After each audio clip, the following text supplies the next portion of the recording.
And call the Senate to order. Sergeant Arms will please secure the chamber doors. Members, please take your seat. Madam Clerk, please call the roll. Mr. President. All right, Senators, we are very, very pleased to again have with us Reverend Kevin Slayton of the Northwood Uphold United Methodist in Baltimore, Maryland, guest of the distinguished senator from the 45th District. Members, please rise for the invocation.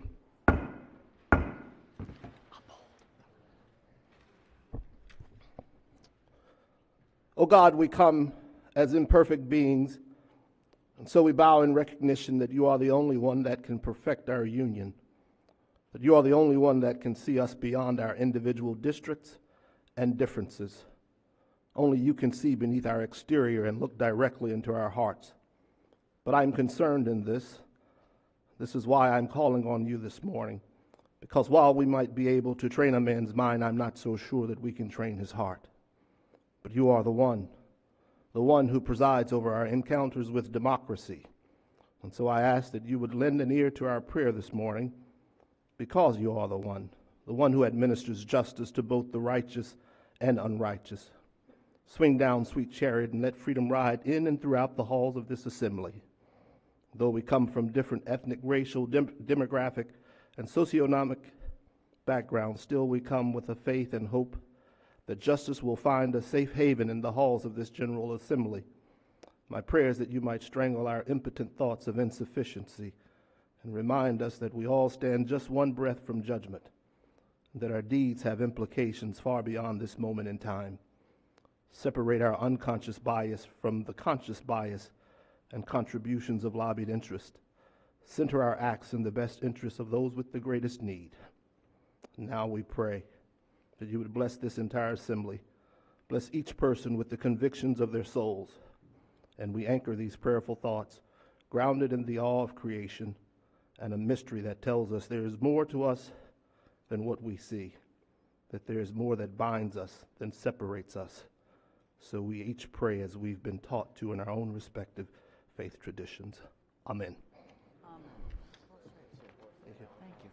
Chair recognizes the senator from the 45th District. Thank you, Mr. President. Mr. President, I'm proud to be able to say that Dr. Reverend Slayton is a friend.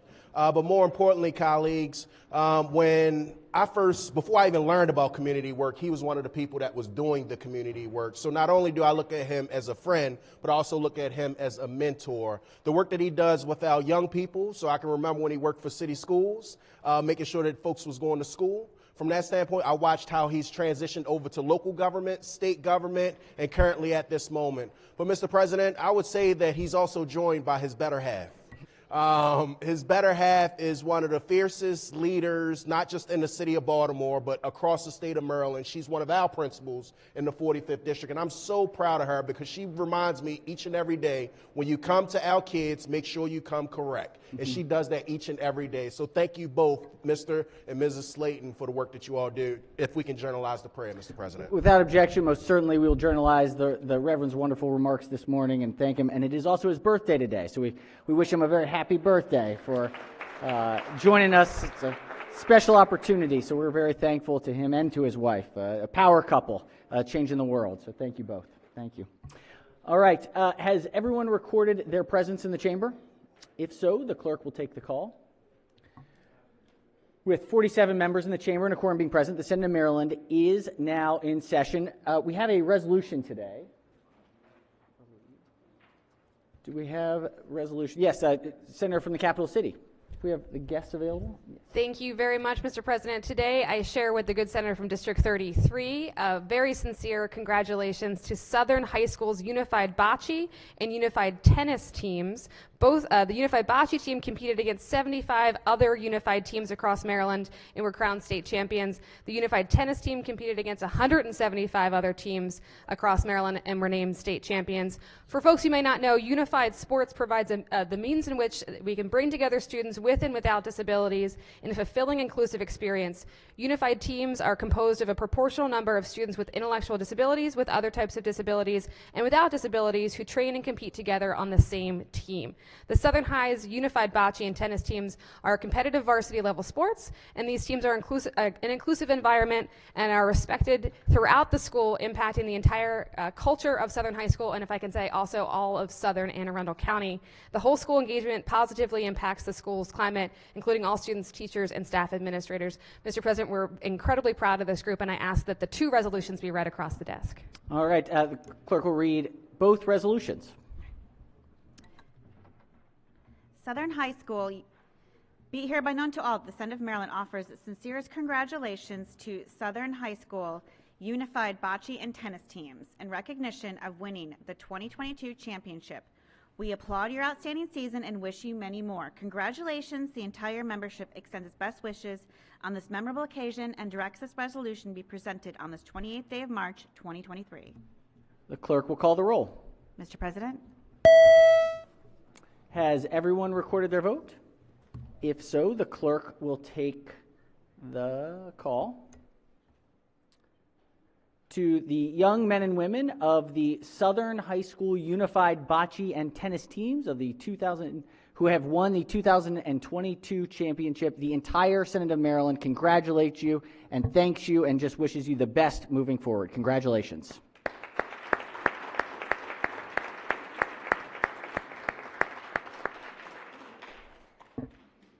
Thank you all so much for joining us today, and thanks for your work, too. Thank you all. It's wonderful. All right, introductions today. You'll have a wonderful day today. Enjoy, enjoy. Chair recognizes the senator from Baltimore City. Thank you, Mr. President, for letting me have a second bite of the apple. Today I have multiple introductions, if you could bear with me. I talked about our fearless leader, Principal Slayton, that we were joined by, but we're also joined by the Bel Air Edison School. If you all can stand up, Bel Air Edison School. Right there in the heart of the 45th, we have our young scholars coming to see Annapolis up and close, their government at work. So if we can give a rousing round of applause for the Bel Air Edison School. Welcome, Bel Air Edison youngsters, scholars. And Mr. President, for the second introduction. Senator may proceed. Thank you. One of the things that we can do is make sure that we spend time with our young folks. So I'm proud to say that I have shadowing with me today is Miss Bella Grace Annabelle.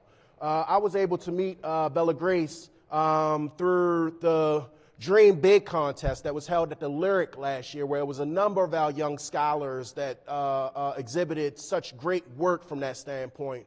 But Bella Grace was able to reach out and said, hey, I would like to see Annapolis and government right there in action. So I'm so proud to see she's standing up right there. If y'all can wave, y'all. We have Bella Grace. We also are joined by her family. We have her little sister, Gabrielle. We have Mr. and Mrs. Annabelle. They're all here to see our government at work. Thank you.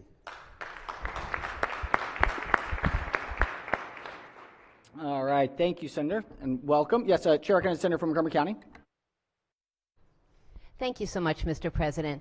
I have three folks I'd like to introduce this morning. In the gallery behind us, if you guys want to stand up, we have Tim and Caroline Folks. Caroline is a 7th grader at St. Elizabeth's. She is an athlete as well as a scholar. She plays tennis, lacrosse, basketball, and is struggling with Macbeth right now, which I totally get it. Tim Folks, some of you may know, he's worked with the National, I'm sorry, it's Tom Folks. He has worked with the National Restaurant Association, the Entertainment Software Association, and works for a bunch of different firms at Platinum Associates. So please welcome them. They are shadowing me today, and I'm so thrilled for the opportunity, especially to see Caroline again. She was here a few years ago, and it took waiting for the pandemic, but we've got her back down again today. Excellent. Welcome. Welcome.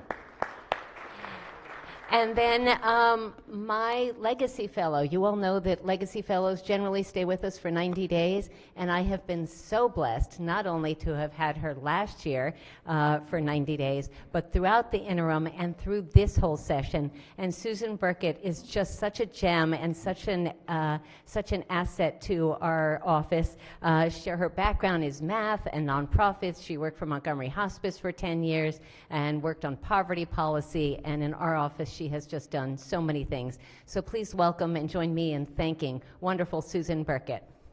Welcome. She just so happens to also be the mother of my parents' godmother, so, you know, small world. Wonderful. Excellent. All right. Additional introductions? Any other introductions today? No? We're good? All right. If so, without objection, so be considered the reading of the journal from the prior legislative day. We have a message from the governor. We'll start there. Clerk will read the message. Dear Mr. President, pursuant to the authority conferred on me by Article 3, Section 52, Subsection 5 of the Constitution of Maryland, and in accordance with the consent of the House of Delegates duly granted, I hereby submit Supplemental Budget Number 2 to House Bill 200, Senate Bill 181 in the form of an amendment to the budget for fiscal year ending in June 30th, 2024. Supplemental Budget Number 2 affects the previously estimated funds available for budget operations as shown in the following summary statement. Sincerely, Wes Moore, Governor. All right, message having been read is journalized. Senators, this is the supplemental budget. We will send the supplemental budget to the Budget and Taxation Committee. Please take a look. There's a lot in there. I think it's about $400 million or so of additional changes, additions, revisions, moving around. It should be available now on the website. Let's see. On the other tabs. Let's double check.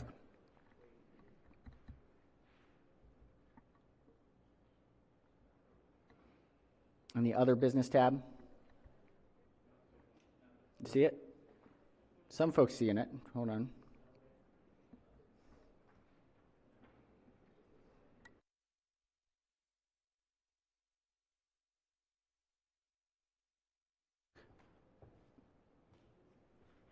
Does anyone see it, or do we have it available? It is available. Okay, Chair recognizes Senator from the 30th District. Thank you, Mr. President. It is in the tabs, but it's under budget and then in supplemental number 2. Perfect. Thank you. Budget supplemental number 2.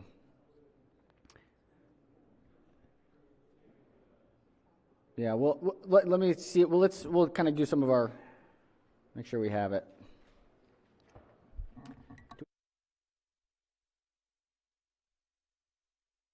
On the website, not the floor system.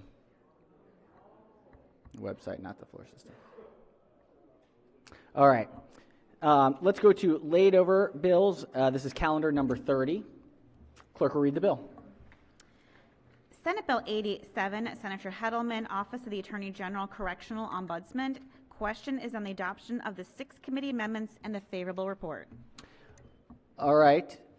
Question here is on the 6 committee amendments and the favorable report. On the amendments, Chair recognizes the minority whip. Thank you, Mr. President. I wonder if the floor leader could just yield for a couple questions. Will the floor leader yield? Appears so. Senator may proceed. Thank you, Mr. President. Thank you, Mr. Floor Leader. So this bill, do we not already have oversight for our corrections department? Is this establishing something new, completely new? This is establishing something new in this respect. What you might be referring to is the Department of Juvenile Monitor, which is which this particular ombudsman is patterned after. So we're calling this an ombudsman, but the juvenile one is called a monitor. Correct.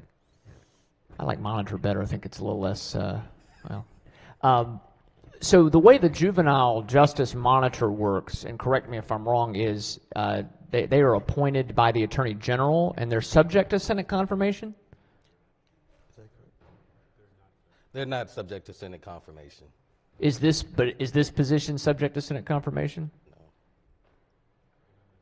With the amendments, there is no. It's not.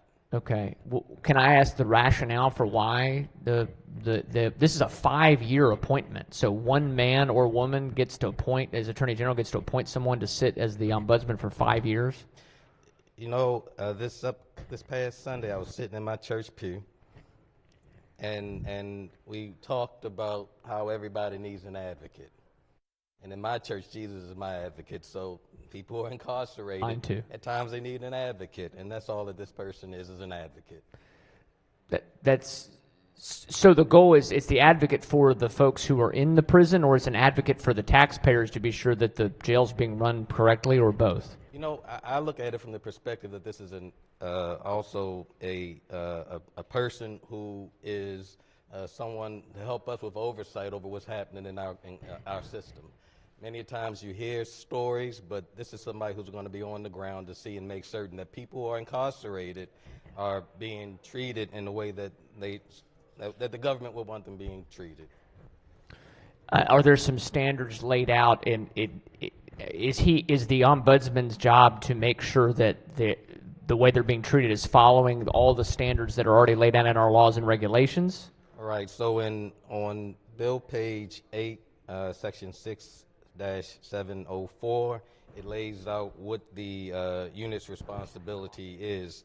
One is to investigate an administrative act that the ombudsman determines to be contrary to the law or regulation based on a mistake or fact, or that's unsupported by sufficient evidence, performed in an inefficient manner. So essentially, again, they're trying to make certain that they're following the laws that we've put into place. Okay, so they're not, because in my experience, and thank you for that answer, because in my experience, the juvenile monitor at times seemed to be more of an advocate for changing the laws quite often. And I'm just concerned that we have someone who's making sure that we're following the laws, not necessarily trying to advocate to change a law. So, not that sometimes there isn't a need to be advocating to change laws, but I'm just curious, is this going to be a paid lobbyist position, or is it going to be someone who's looking out for the needs of the prisoners, which I do think is a valuable point you raised. Right. So two of the other things that the Ombudsman unit would do is they will be able to conduct independent review and assessments of certain things, as well as cooperating with the agency that they're monitoring in efforts to improve the functioning of that agency. So they'll be working in tandem with the Department of Corrections. That's good. What are the qualifications required for this position? Does somebody have to have a particular experience? They're employees with the Attorney General's office, so I don't believe that there was any specific requirements that they had to meet.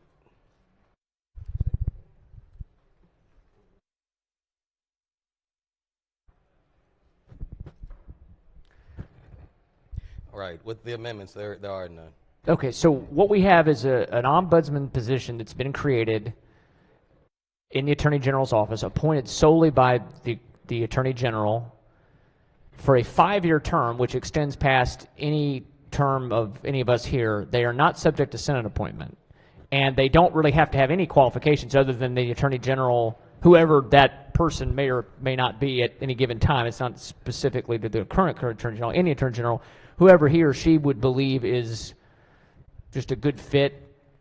And just to correct something that I didn't correct earlier, the amendments strike the 5-year term, so they serve at the pleasure of the Attorney General. Okay, so there is no term even, so it just could be forever, as long as that Attorney General or future Attorney Generals. That's correct. Our current juvenile monitor position hasn't been changed in many years, correct?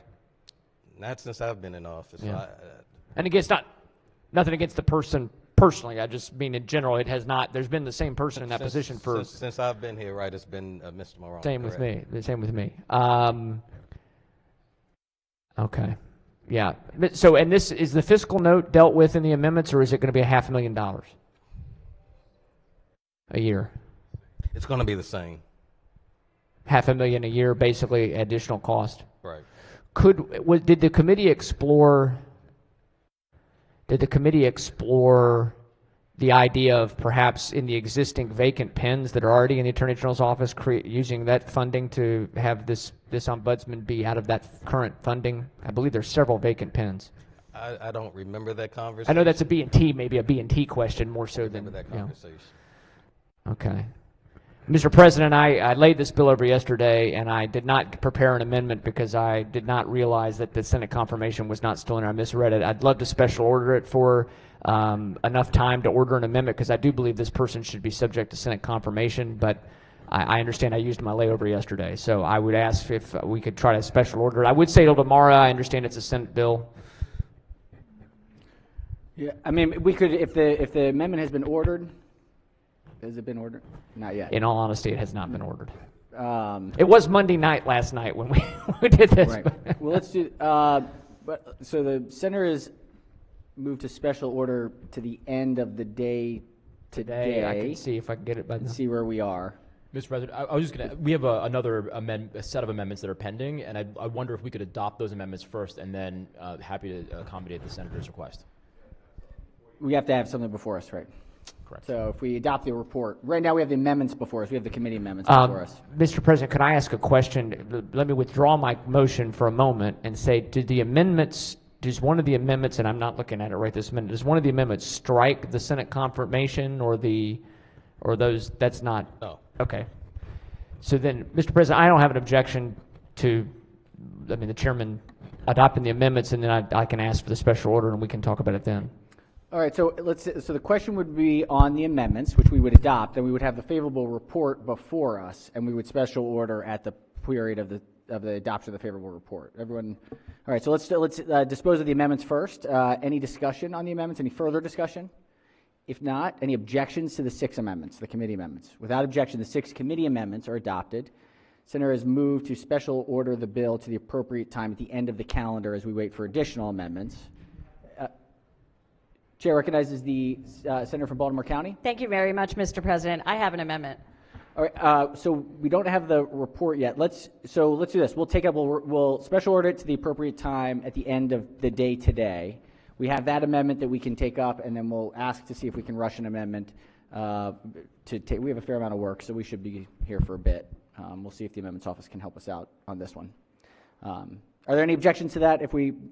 All right, without objection, we'll special order the bill until the appropriate time at the end of today's calendar. And then we will take up our next order of business, which is the report on the Committee on Finance. This is report number 26. Clerk will read the bill. Senate Bill 530, Senator Klossmeyer, Insurance, Maryland Automobile Insurance Fund Assessments, favorable with 4 amendments. Chair recognizes the sponsor of the bill as the floor leader. Thank you, Mr. President and members of the Senate. Senate Bill 530 increases the Maryland Automobile Insurance Fund, MAIF, share of uninsured motorist penalties collected by the Motor Vehicle Administration. The bill also alters the assessment collection process that occurs when MAIF experiences a significant operating loss by authorizing MAIF to access certain overpayment funds that have been on the books of MAIF since 1989, the last time there was an assessment to support MAIF. This would enable MAIF to access nearly $10 million in overpayment funds without automobiles insurers and their policy holders being charged for the assessment. Amendment number 1 makes changes to the title of the bill. Amendment number 2 and 3 clarify the process for MAIF to access the overpayment funds on the books of MAIF in the event of an assessment and make a technical correction. Amendment number 4 increases MAIF's share of uninsured motorist penalties collected in fiscal year 2024 only. MAIF would receive 20% of the collected penalties. That would be an estimated additional $9.9 million of funding to MAIF. I move the amendments and the adoption of the favorable committee report. All right, the floor leader moves to the adoption of the 4 committee amendments and the favorable committee report. On the amendments, any discussion? Any objection to the 4 committee amendments? Without objection, the 4 committee amendments are adopted. Question now is on the amended report. Any discussion? If not, all in favor of the report say aye. Opposed, nay. The ayes have it. The favorable committee report as amended is adopted. Are there any further amendments to the bill or its title? Seeing none, Senate Bill 530 is hereby ordered printed for 3rd reading. Let's go to the Committee on Education, Energy, and the Environment. Whoop. This is report number 30. Clerk will read the first bill. House Bill 104, Delegate Solomon, Municipalities Charter Amendments Notice, favorable, one amendment. All right, House Bill 104 out of Triple E. In search of a floor leader. Chair recognizes the Senator from Prince George's as the floor leader. Thank you, Mr. President. This cross-file bill modifies notice requirements in a municipality for charter amendments. The bill authorizes the publishing of a summary of a proposed charter amendment in a newspaper within a municipality at least once, so long as a copy of the notice is delivered to every resident in the municipality. The residential delivery requirement may be satisfied by including the fair summary in a printed newsletter in the municipality. There is one committee amendment. Amendment 1 requires notice to be posted at the main municipal building for 40 days instead of 4 weeks for voter-led charter amendments. I move the adoption of the committee report and the one committee amendment. All right. The floor leader moves for the adoption of the one committee amendment and the favorable committee report. On the amendment, any discussion? Any objections? Without objection, the one committee amendment is adopted. Question now is on the amended report. Any discussion? If not, all in favor of the report say aye. Opposed, nay. The ayes have it. The favorable committee report as amended is adopted. Are there any further amendments to the bill or its title? Seeing none, House Bill 104 is ordered passed for third reading. Clerk, read the next bill. House Bill 141, Delegate Chi, State Government Commission on LGBTQIA+ Affairs, alterations, favorable. Chair recognizes the Senator from Baltimore City and Baltimore County as the floor leader. Thank you, Mr. President. This bill is a cross-file of Senate Bill 251 that's already passed this body. It is to change the composition of the LGBTQIA+ Affairs commissioned. There are no committee amendments. I ask for the adoption of the favorable committee report. All right, floor leader moves for the adoption of the favorable committee report. Any discussion? If not, all in favor of the report say aye. Opposed, nay. The ayes have it. The favorable committee report is adopted. Are there any amendments to the bill or its title? Seeing none, House Bill 141 is ordered passed to third reading. Clerk will read the next bill. Senate Bill 292, Delegate Patterson, Child Care Providers Registration Licensing Exemptions, favorable. Chair recognizes the Senator from Anne Arundel as the floor leader. Thank you. This bill is substantially similar to Senate Bill 280, which passed unanimously by the Senate. This bill exempts family child care home, large family child care home, and a child care center from state registration and license requirements on Federal Department of Defense properties. There were no amendments. I move the adoption of the favorable committee report. Floor leader moves for the adoption of the favorable committee report. Any discussion? If not, all in favor of the report say aye. Opposed, nay. The ayes have it. The favorable committee report is adopted. Are there any amendments to the bill or its title? Oh, yes. Chair recognizes the Senator from Anne Arundel. Thank you, Mr. President. I do have an amendment. Senator has an amendment. Pages will collect and distribute the Senator's amendment. This will be your first amendment exercise, so pages, as you distribute the amendments, as we will probably have several this week. We want to do it as efficiently and expeditiously as possible, and if senators aren't paying attention, just drop it on their desk.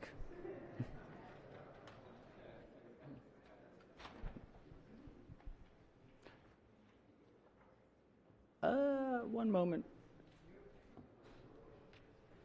Are we sure that we have the right amendment? Don't believe so.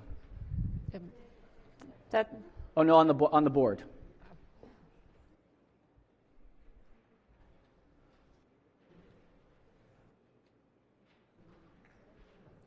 All right. Senator may explain the amendment. Thank you, Mr. President. So what this amendment does is ultimately change a part of the language back to what we passed in the Senate bill. And part of that reason, we spoke with the committee staff over at Ways and Means and also worked it out with the committee staff in the Triple E committee. What the House bill had done was change some language, changing family child care provider to child development program.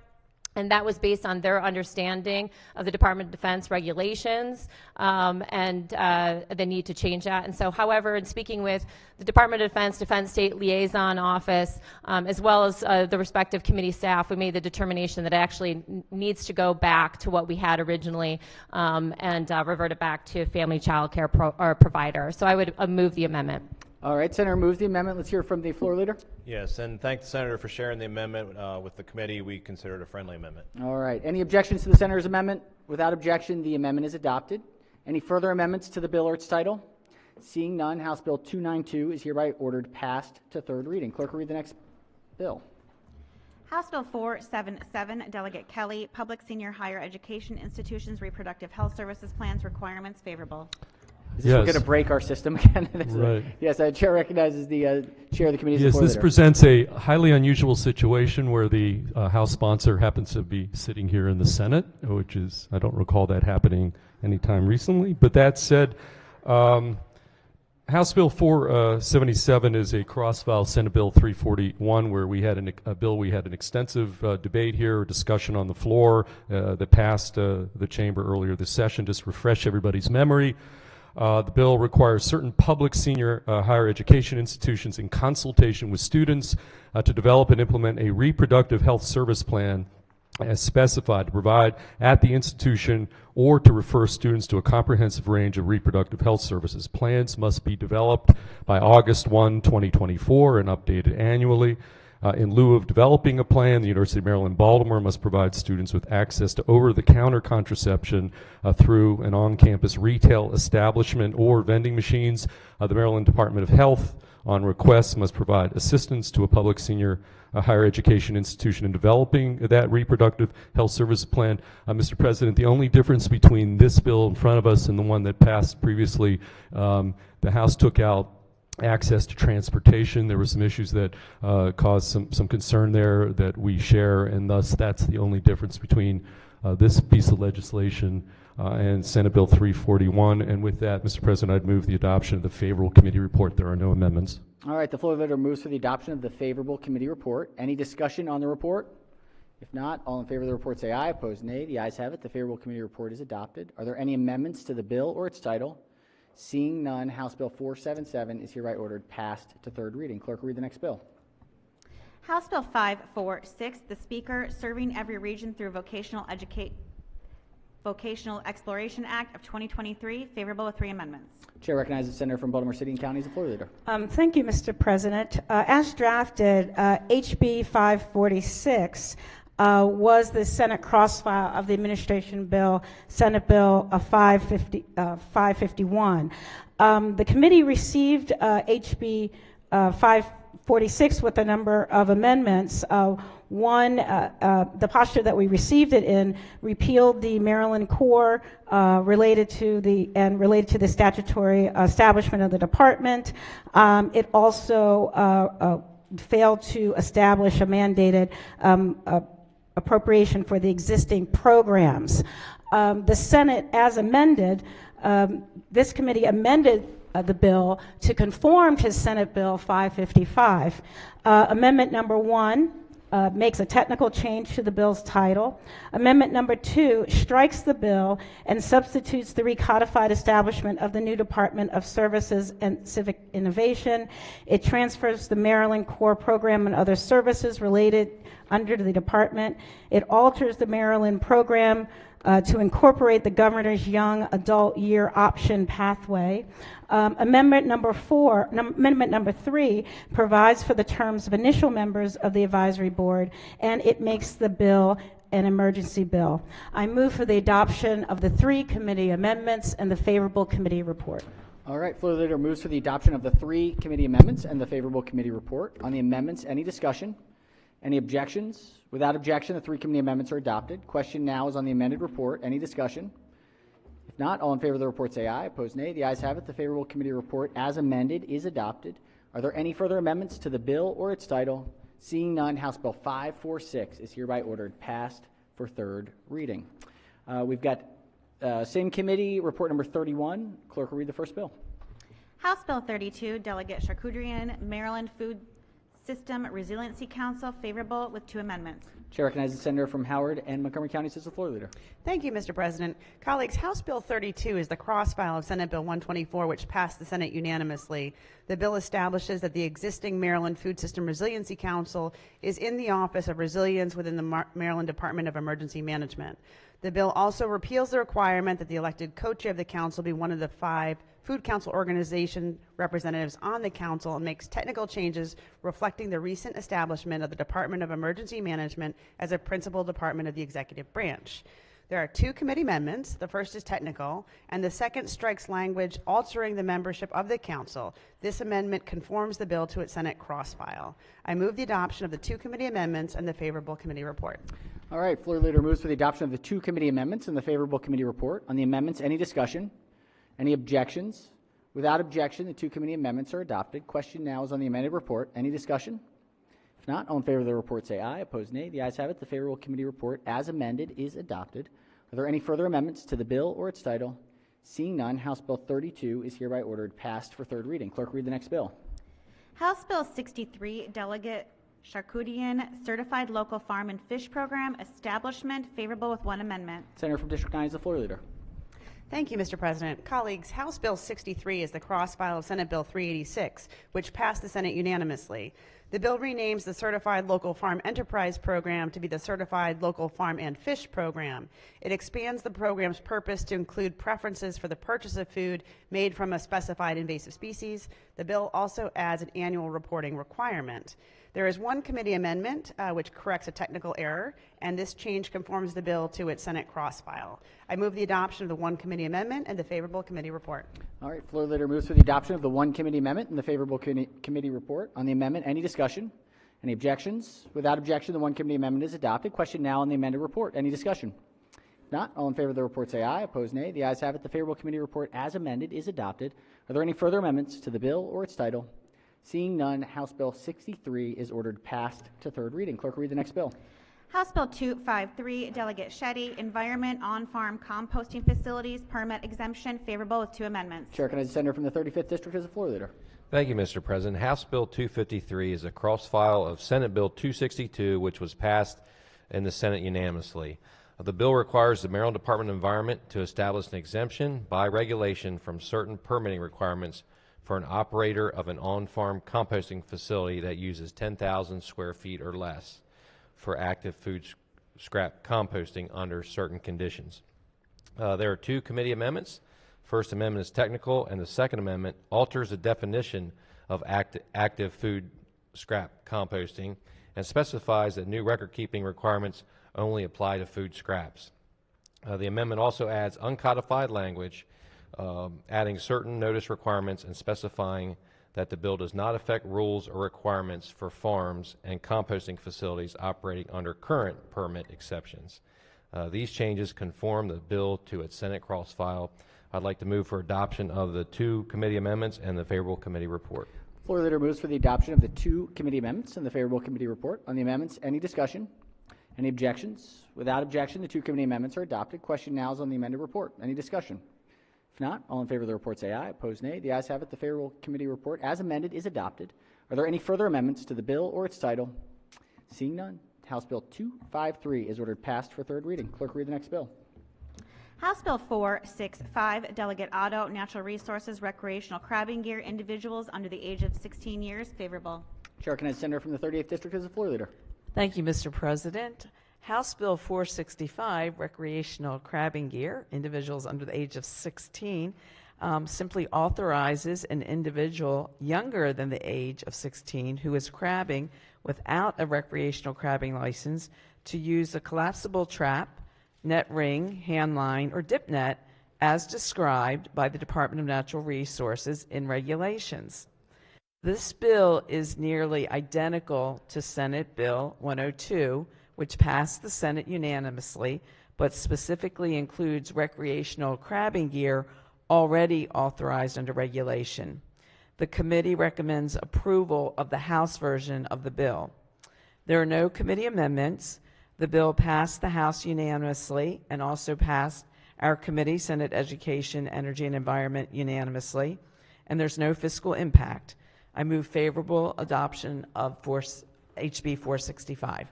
All right, floor leader moves to the adoption of the favorable committee report. Any discussion? If not, all in favor of the report say aye. Opposed, nay. The ayes have it. The favorable committee report is adopted. Are there any amendments to the bill or its title? Seeing none, House Bill 465 is hereby ordered passed for third reading. Clerk will read the next bill. House Bill 696, Delegate Addison, Natural Resources Black Bass Conservation Fund Establishment, favorable. Chair recognizes the senator from District 10 as the floor leader. Thanks, Mr. President. The House Bill 696 is a cross-file of Senate Bill 422, which passed by the Senate unanimously. The bill establishes a black bass conservation fund in the Department of Natural Resources, consisting of voluntary monetary donations made by individuals at the time of purchasing a recreational fishing license. The fund must be used for black bass stocking, habitat enhancement, tournaments, and conservation research. The bill differs from the Senate's cross-file by requiring interest earned of the fund be credited to the fund. The committee recommends adoption of the House version of the bill. There are no committee amendments. Mr. President, please move the adoption of the favorable committee report. Floor leader moves for the adoption of the favorable committee report. Any discussion? If not, all in favor of the report say aye. Opposed, nay. The ayes have it. The favorable committee report is adopted. Are there any amendments to the bill or its title? Seeing none, House Bill 696 is hereby ordered passed for third reading. Let's go to the Committee on Budget and Taxation. This is report number 22. Clerk, read the first bill. Senate Bill 186, Senator Kagan, Green and Renewable Energy for Nonprofit Organizations Loan Program and Fund, favorable with one amendment. Chair recognizes the senator from the capital city as the floor leader. Thank you very much, Mr. President. Colleagues, we all have nonprofit groups in our districts that would like to avail themselves of renewable energy and thus help the environment and save themselves some money. The startup costs are obviously inhibiting a lot of that ability. What Senate Bill 186 does, it's creating a loan program, revolving loan program for our nonprofits to go through an application process with MEA in order to receive some startup costs to implement those green and renewable energy ability to avail themselves of that. So as amended, it changes it from a shall to a may, that the governor could include specified appropriations for the program in the annual budget bills fiscal 25 and 26. Again, it's a revolving loan fund, so the goal here is that we provide initial costs and then the interest payments would ensure that the fund lives on. There's one amendment that authorizes rather than requires the funding. Move adoption of the committee amendment and the favorable committee report. Floor leader moves for the adoption of the one committee amendment and the favorable committee report. On the amendment, any discussion? Any objections? Without objection, the one committee amendment is adopted. Question now is on the amended report. Any discussion? If not, all in favor of the report say aye. Opposed, nay. The ayes have it. The favorable committee report as amended is adopted. Are there any further amendments to the bill or its title? Seeing none, Senate Bill 186 is hereby ordered printed for third reading. Clerk will read the next bill. Senate Bill 318, Senator Brooks, Income Tax Healthy Indoor Air Quality Tax Credit, favorable to amendments. Chair recognizes the senator from Baltimore County as the floor leader. Thank you very much, Mr. President. This bill came in as a tax credit program for those who would purchase equipment having to do with indoor air quality, and it came out as a grant program in the Maryland Energy Administration. Amendment 1 makes changes to the title, purpose, and function of the bill. Amendment 2 strikes the language of the bill that would have created the tax credit and instead establishes the Healthy Indoor Air Quality Grant Program as previously described. I move for the adoption of the two committee amendments and the favorable committee report. Floor leader moves for the adoption of the two committee amendments and the favorable committee report. On the amendments, any discussion? Any objections? Without objection, the two committee amendments are adopted. Question now is on the amended report. Any discussion? If not, all in favor of the report say aye. Opposed, nay. The ayes have it. The favorable committee report as amended is adopted. Are there any further amendments to the bill or its title? Seeing none, Senate Bill 318 is hereby ordered printed for third reading. Clerk, read the next bill. Senate Bill 934, Senator Zucker, State Department of Education, Division of Rehabilitation Services Funding and Staffing, favorable to amendments. Chair recognizes the bill sponsor as the floor leader. Thank you very much, Mr. President. Colleagues, Senate Bill 934 deals with the Division of Rehabilitation Services. So what you all should know and all do know is that this provides gainful employment for those with developmental disabilities. And Mr. President and colleagues, every year what we realize is that we leave tens of millions of dollars of federal funds on the table because we're not leveraging state dollars to utilize that match. So what this bill does, Mr. President, as amended, is puts the flag down for the Senate of Maryland, saying this is important to us. And it gives the governor discretion on whether or not he chooses to enhance the program. So as amended, it is enabling, and it's a good way to move the ball forward. There's two committee amendments. The first is technical, and the second alters the bill to do what I said, that it just becomes, instead of shall fund it, it goes to May. So I'd move the amendments and the adoption of the favorable committee report. All right, floor leader moves for the adoption of the two committee amendments and the favorable committee report. On the amendments, any discussion? Any objections? Without objection, the two committee amendments are adopted. Question now on the amended report. Any discussion? If not, all in favor of the report say aye. Opposed, nay. The ayes have it. The favorable committee report as amended is adopted. Are there any further amendments to the bill or its title? Seeing none, Senate Bill 934 is hereby ordered printed for third reading. We'll stick with budget and tax. We've got some House bills. This is report number 23. Clerk, read the first bill. House Bill 249, Delegate Addison, Baltimore City Property Tax Retroactive Exemption Emergency Bill.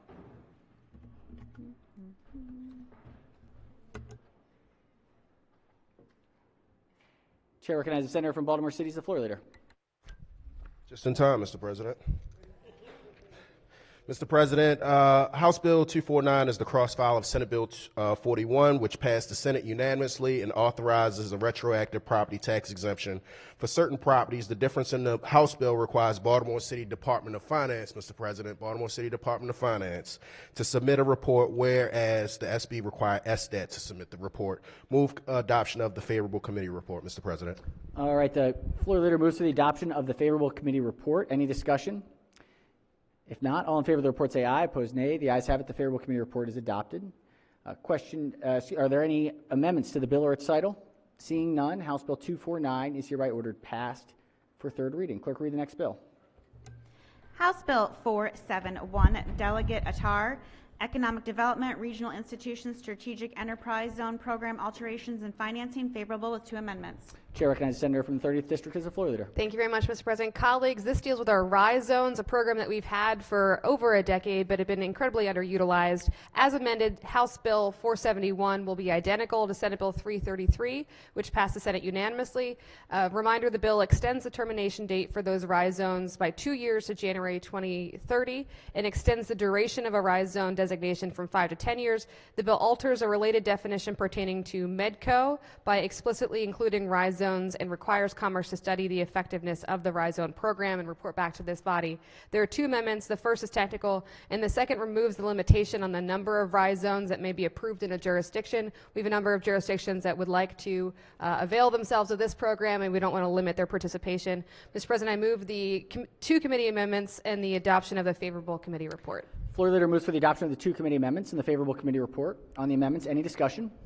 Any objections? Without objection, the two committee amendments are adopted. Question now on the amended report. Any discussion? If not, all in favor of the report say aye. Opposed, nay. The ayes have it. The favorable committee report as amended is adopted. Are there any further amendments to the bill or its title? Seeing none, House Bill 471 is hereby ordered printed for third reading. Clerk, read the next bill. House Bill 498, Delegate Corman, Board of Public Works, Public Comment Act, favorable. Chair recognizes the senator from Baltimore County as the floor leader. Thank you very much, Mr. President. This bill, House Bill 498, is substantively identical to Senate Bill 328, which passed the Senate unanimously. The bill requires the Board of Public Works to allow the public to electronically submit comments on agenda items. The only difference in this bill is it has an effective date of July 1 rather than October 1. There are no amendments. We move the adoption of the favorable committee report. Floor leader moves to the adoption of the favorable committee report. Any discussion?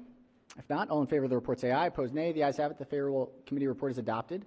Are there any amendments to the bill or its title? Seeing none, House Bill 498 is hereby ordered printed or passed for third reading. Clerk, read the next bill. House Bill 552, the Speaker, Economic Development, Build Our Future Grant Pilot Program and Fund Innovation Economy Infrastructure Act of 2023, favorable. Chair recognizes the chair of the committee as the floor leader. Thank you, Mr. President. House Bill 552 is identical to Senate Bill 549, which we've already passed. This bill establishes the Build Our Future Grant Pilot Program and Fund in the Department of Commerce to provide grant funding for infrastructure projects intended to support innovation in eligible technology sectors. There are no amendments. Move adoption of the favorable committee report. Floor leader moves to the adoption of the favorable committee report. Any discussion? If not, all in favor of the report say aye. Opposed, nay. The ayes have it. The favorable committee report is adopted. Are there any amendments to the bill or its title? Seeing none, House Bill 552 is hereby ordered passed for third reading. Clerk, read the next bill. House Bill 601, Delegate Forbes, State Police Retirement System, Law Enforcement Officers Pension System, and Judges Retirement System, Surviving Spouses Benefit, Same-Sex Spouses. Chair recognizes the senator from the 30th District as the floor leader. Thank you very much, Mr. President. Colleagues, House Bill 601 is a matching cross-file to Senate Bill 454 that as passed by the Senate. A reminder, the bill allows retirees in the state police retirement system, law enforcement, officers pension system, or judges retirement system who retired before January 1st, 2013, reminder before Maryland recognized marriage equality, to convert his or her optional retirement allowance for a surviving same-sex spouse to an unreduced basic allowance, and thereby makes the surviving spouse eligible for the full spousal benefit. The request for such a conversion must be made by December 31st, 2023, and required documentation must be submitted by that date as well. The bill takes effect July 1st, 2023, and terminates June 30, 2024. There are no committee amendments. I move the adoption of the favorable committee report. All right, floor leader moves for the adoption of the favorable committee report. Any discussion? If not, all in favor of the report say aye. Opposed, nay. The ayes have it. The favorable committee report is adopted. Are there any amendments to the bill or its title? Seeing none, House Bill 601 is hereby ordered passed for third reading. Clerk will read the next bill. House Bill 768, Delegate Buckle, Economic Development, Western Maryland Economic Future Investment Board and Senator George C. Edwards Fund, alterations favorable with one amendment. Chair recognizes Senator from District 2 as the floor leader. Thank you, Mr. President. House Bill 768 as amended is identical to Senate Bill 865 as passed by the Senate unanimously. This bill alters the Western Maryland Economic Future Investment Program by 1, making changes to the membership of the board and its related powers and duties, and 2, creating an executive director position. There's one amendment that strikes a reference to the voting board, which was struck from the bill. Move the adoption of the amendment and the favorable committee report. Floor leader moves for the adoption of the one committee amendment and the favorable committee report. On the amendment, any discussion? Any objections? Without objection, the one committee amendment is adopted. Question now on the amended report. Any discussion? If not, all in favor of the report say aye. Opposed, nay. The ayes have it. The favorable committee report as amended is adopted. Are there any further amendments to the bill or its title? Seeing none, House Bill 768 is hereby ordered passed for third reading. We've got a consent calendar coming out of Budget and Tax. This is consent calendar number 2. Clerk will read the calendar. Budget and Taxation Report number 24, consent calendar number 2. Chair recognizes Chair of the committee. Thank you, Mr. President. The bills on this calendar are all identical cross files to bills that passed the Senate unanimously. I move adoption. All right. The floor leader moves for the adoption of the favorable report for all bills on the calendar. Senators, please take a quick moment to review these bills to see if there are any that senators would like to separate for policy or other reasons. All right. If not, all right. Any question is on the report for the calendar? Any discussion? If not, all in favor of the report say aye. Opposed, nay. The ayes have it. The favorable committee report is adopted, and bills on consent calendar number 2 are hereby ordered passed to third reading. Let's do a quorum call. And Madam Clerk, can we please ring the bells?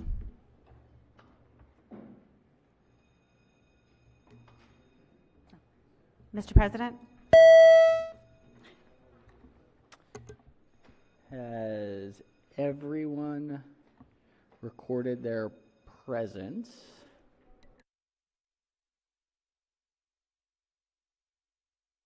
If so, the clerk will take the call. With 45 members in the chamber and a quorum being present, the Senate of Maryland remains in session. We have third reading calendar number 58. Clerk will read the first bill. Senate Bill 158, Senator Heddleman, Pesticides PFAS Testing Study. Senate Bill 158 is on third reading for final passage. Any discussion?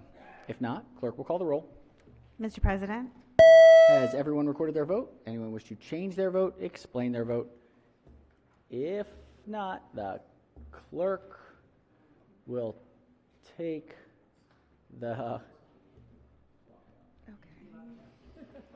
We'll add it. It was locked out after the quorum call. Okay. Take the call. Great. All right. With 46 votes in the affirmative, Senate Bill 158 having received a constitutional majority is declared passed. Clerk will read the next bill. Senate Bill 485, Senator Lewis Young, Frederick County Residential Property Sales Contract Disclosures. Senate Bill 485 is on third reading for final passage. Any discussion? If not, clerk will call the roll. Mr. President? Has everyone recorded their vote? Anyone wish to change their vote, explain their vote? Yes, Chair recognizes the senator from Frederick City. It's 2 minutes to explain their vote. Thank you very much.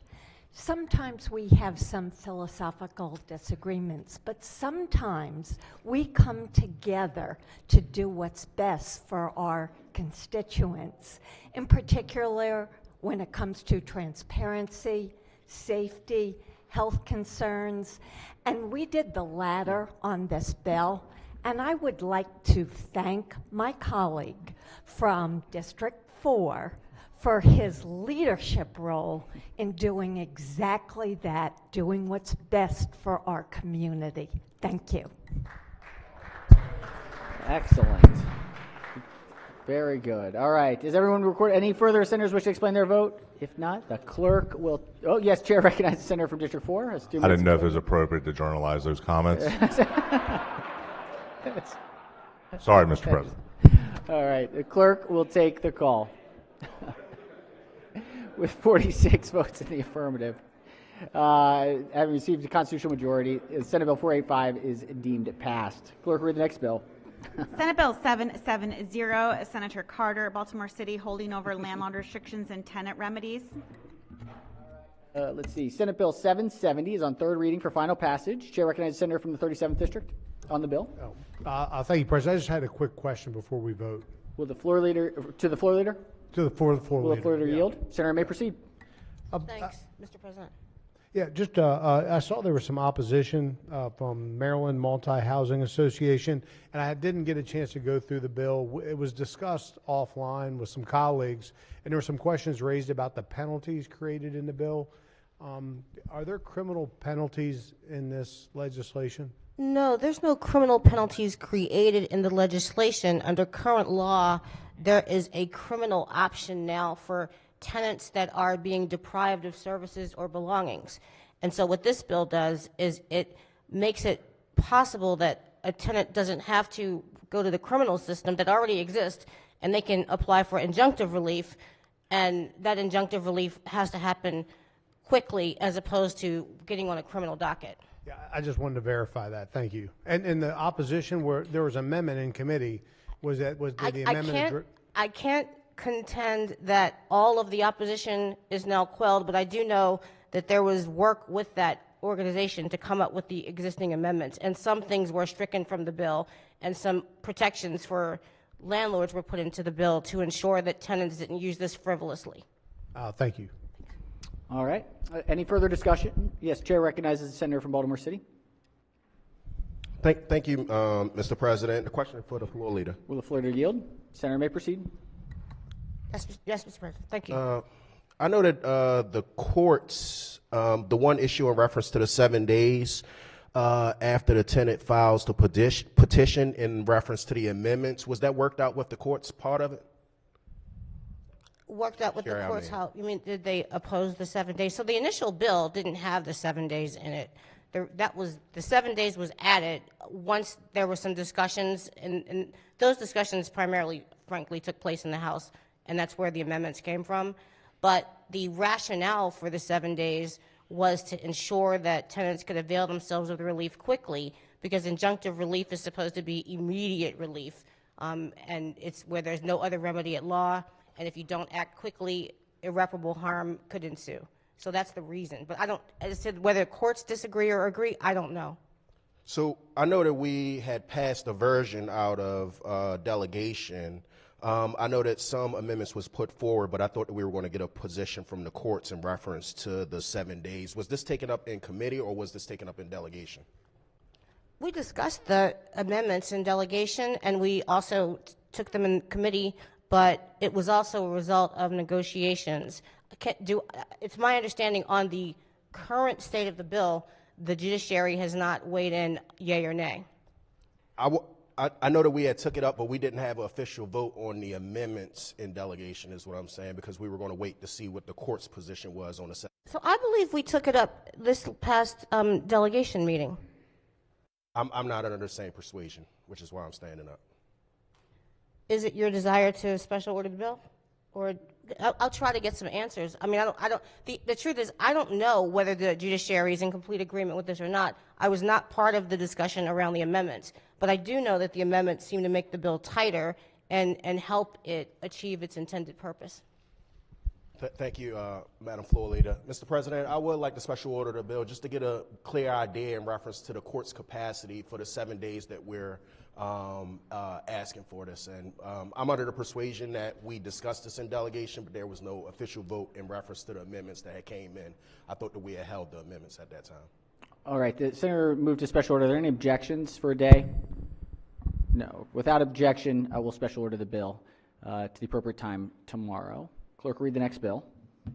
Senate Bill 917, Senator Gallion, Vehicle Laws Lighting Privately Owned Vehicles of Volunteer Fire Company Members. Senate Bill 917 is on third reading for final passage. Any discussion? If not, clerk will call the roll. Mr. President? Has everyone recorded their vote? Anyone wish to change their vote? Explain their vote? If not, the clerk will take the call. With 46 votes in the affirmative, Senate Bill 917, having received a constitutional majority, is declared passed. Clerk will read the next bill. Senate Bill 927, Senator Waldstreicher, Commercial Vehicles, Police-Initiated Towing, Alterations. Senate Bill 927 is on third reading for final passage. Any discussion? If not, clerk will call the roll. Mr. President? Has everyone recorded their vote? Anyone wish to change their vote? Explain their vote? If not, the clerk will take the call. With 46 votes in the affirmative, Senate Bill 927 have received a constitutional majority, is declared passed. Clerk will read the next bill. Senate Bill 944, Senator Waldstreicher, Maryland Historical Trust, Warner Manor in the town of Kensington, extinguishment or termination of easement. Senate Bill 944 is on third reading for final passage. Any discussion? If not, clerk will call the roll. Mr. President? Has everyone recorded their vote? Anyone wish to change their vote? Explain their vote? If not, the clerk will take the call.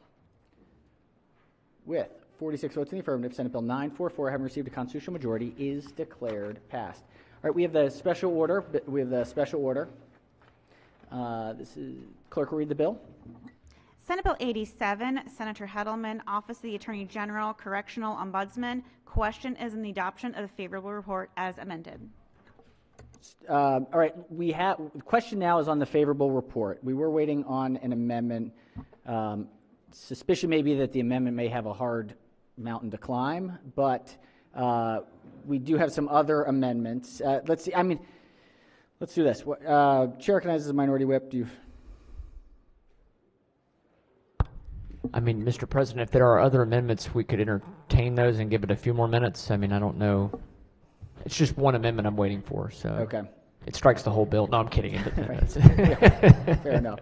All right, well, let's do this. Mr. President, I should say, it is I think, a particular substantive point about the bill, so, the amendment. Well, let's do this. Let's take up the report. Has there been a conversation? We have once that's adopted, we're going to be, I think it may be tough. It is what it is. All right, well, let's do the report. All right, on the report, any discussion? If not, all in favor of the report say aye. Opposed, nay. The ayes have it. The favorable committee report is adopted. Chair recognizes the sponsor of the bill who has an amendment. Pages will collect and distribute the senator's amendment.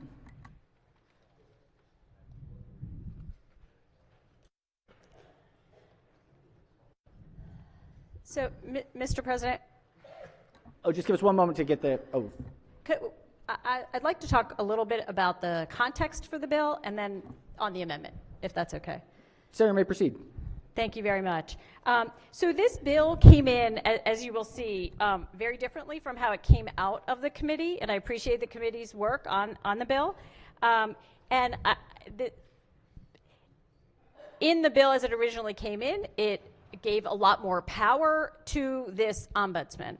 And it did have advise and consent, and it did have a 5-year term, and it did have specifications for who that person should be. As it came out of the committee, it creates a unit within the Attorney General's office that is very similar to the Juvenile Justice Monitoring Unit. So it really pared back and narrowed the focus of the individual and of the unit. But the purpose of the bill, in both fashions, is really transparency and accountability. It is about, really almost every day, we open up the newspaper and we read about some very disturbing things that are happening in our correctional system. And so this bill is really about that. The amendment that I am offering is really to even further specify that this unit should be like the Juvenile Justice Monitoring Unit. And so what it does is, as the bill was introduced, it kind of outlined what the unit or what the individual may not do, and this amendment puts it in more positive language, actually mirroring what is currently in statute on the Juvenile Justice Monitoring Unit. So for example, they may review all reports of disciplinary action, grievances, and grievance dispositions by the agency. And so that's really what it focuses on, and it creates a more positive outline of what their duties are and the kinds of reports. The Juvenile Justice Monitoring Unit puts together a quarterly report within the Attorney General's office, and so this person will also report back to us. So I urge the body, and I think I have the blessing of the committee and the chairman, for this amendment to further clarify and to further put in the posture that it came out of the committee. It's very consistent with the committee's actions, and further just articulates what the duties are of the unit. So I'll also finally say that it is subject to budget. So it is subject to the ability of the Attorney General to find an individual and to staff this unit. So I urge my colleagues to support the amendment. Thank you. All right, the senator moves the amendment. Let's hear from the floor leader on the amendment. This is a friendly amendment. All right, the floor leader posits a friendly amendment. Are there any objections to the amendment? Without objection, the amendment is adopted. The minority whip has an amendment. Pages will collect and distribute the senator's amendment.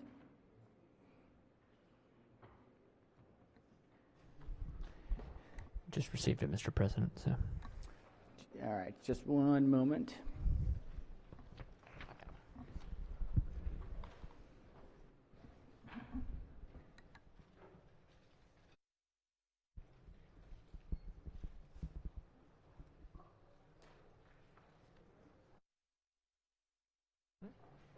That's good. It's incredibly reasonable. All right, Senator may explain the amendment. Thank you, Mr. President. Let me thank the amendment office because it was a quick turnaround. I do appreciate them getting it up to us. I know sometimes we call them under the gun, so I appreciate that they got it to us. Mr. President, I would, the amendment here, I just really believe it's not wise to put a position in state law appointed by one person that can go on literally forever and have no appointment oversight at all. So what this amendment would do very simply is just that the Attorney General will appoint the Correctional Ombudsman with the advice and consent of the Senate. The Ombudsman shall serve for a term of 5 years, so it gives them a 5-year term, which insulates them a little bit from some of the politics. It's not a 4-year term, it's a 5-year term. And at the end of a term, the Correctional Ombudsman would continue to serve until a successor is appointed if that was the desire of the appointing authority of the Attorney General. So this is just a simple amendment to have a term of 5 years that can be renewed, but it would have a Senate confirmation attached to it. So I would move the amendment, Mr. President. All right, Senator moves the amendment. Chair recognizes the floor leader.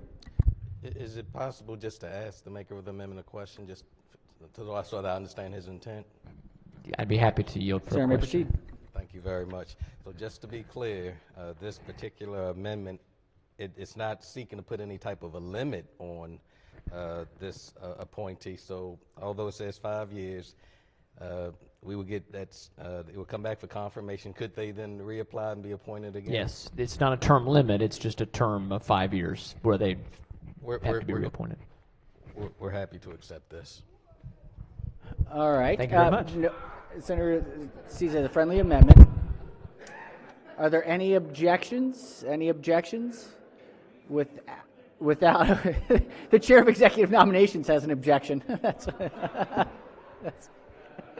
all right. Without objection, the amendment is adopted.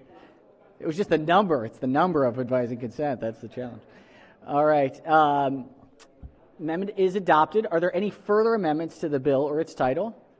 Seeing none, Senate Bill 87 is hereby ordered printed for third reading. All right, Senators, the desk is clear.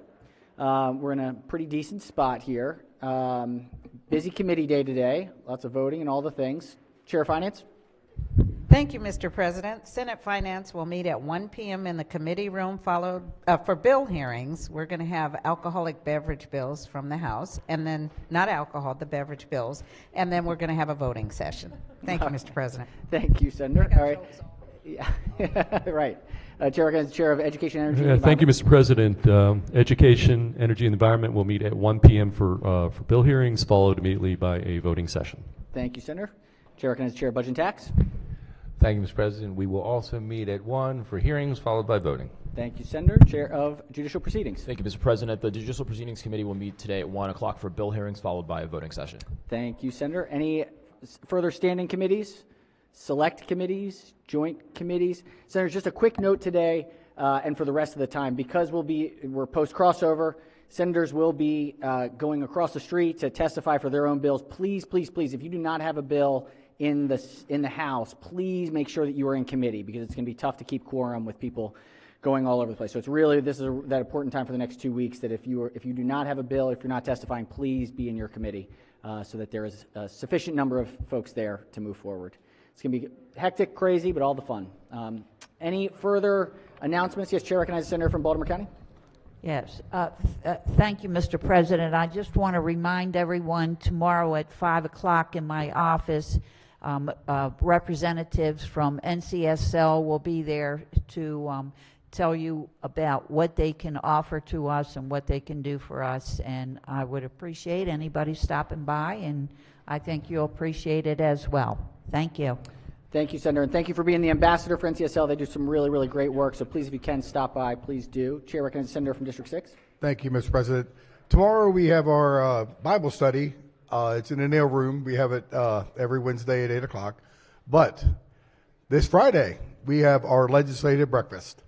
And again, it will be at 7:30 at the Calvert House. And we meted a max. So I want to thank everybody for participating this Friday. We have a good speaker. We have some good singing coming from the Naval Academy. And we are going to enjoy ourselves in a breakfast. So come. I just want to thank everybody for participating. Thank you, Mr. President. Thank you, Senator. Thank you very much. All right. Any further announcements before we adjourn today? If not, let's do a quorum call. Mr. President? Has everyone recorded their presence? If so, the clerk will take the call. Oh, well, we'll mark it. We'll mark it. All right. All right. With 46 members in the chamber and a quorum being present, the Senate of Maryland remains in session. Chair recognizes the Majority Leader. Thank you, Mr. President. I move the Senate of Maryland stand adjourned till Wednesday, March 29th at 10 a.m. All right, 10 a.m. Without objection, so ordered. Have a phenomenal day, everyone.